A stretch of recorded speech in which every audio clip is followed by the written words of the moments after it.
बार एक ब्रह्मज्ञानी महात्मा एक गांव में पधारे।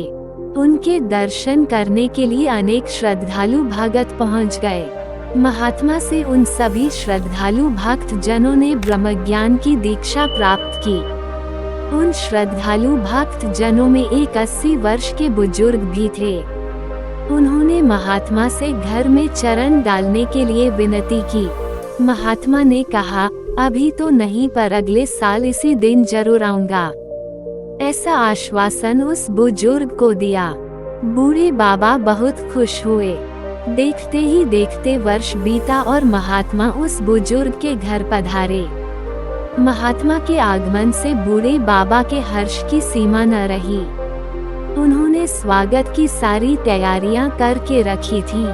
वैसे तो बुढ़ापे की वजह से उनके हाथ पैर कांप रहे थे, परंतु उस दिन उनमें कमाल का उत्साह संचारित हो रहा था। प्रसन्न होकर महात्मा ने पूछा, बाबा आपकी उम्र क्या है? बाबा बोले, 1 वर्ष। महात्मा ने पूछा, वह कैसे?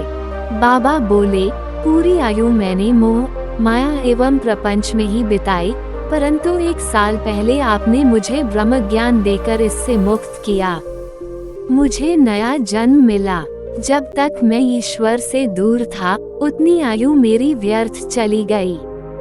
जिस दिन से आपने मुझे ईश्वर से जोड़ा है, उसी दिन से मेरा जन्म सार्थक हुआ है। इसलिए मेरी सच्ची उम्र 1 वर्ष ही है।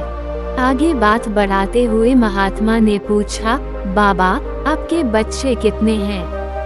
आपके परिवार में कितने सदस्य हैं? बाबा बोले, महात्मा जी मुझे एक ही बेटा है। और परिवार के सदस्य पूछते हैं तो आपके सानिध्य में जितने हैं, उतना ही मेरा परिवार है। बाबा आपके तो 3 बेटे हैं ना? हाँ, उसमें से 2 माया के हैं। वास्तव में मेरा तो यही एक पुत्र है। आप जैसी महान विभूति घर में आने वाली थी, फिर भी 2 पुत्र दुकानदारी छोड़कर दर्शन के लिए नहीं आ सके। उनको संत सेवा से ज्यादा महत्वपूर्ण धन दौलत लगती है। वही मेरा ये बेटा सारी मुश्किलें एक ओर रखकर संत सेवा में हाजिर हुआ है। जो संत सेवा में आगे आएगा, वही मेरा वास्तविक परिवार है। अच्छा, आपकी धन दौलत संपत्ति कितनी है? महात्मा ने प्रश्न किया। मेरे पास धन दौलत संपत्ति करोड़ों में है, ऐसा लोगों का कहना है। परंतु मैं समझता हूँ कि अब तक जितनी धन दौलत मैंने संत सेवा में लगाई है, वही मेरी है। जिस धन का उपयोग संत सेवा में न हो, उस धन का क्या लाभ?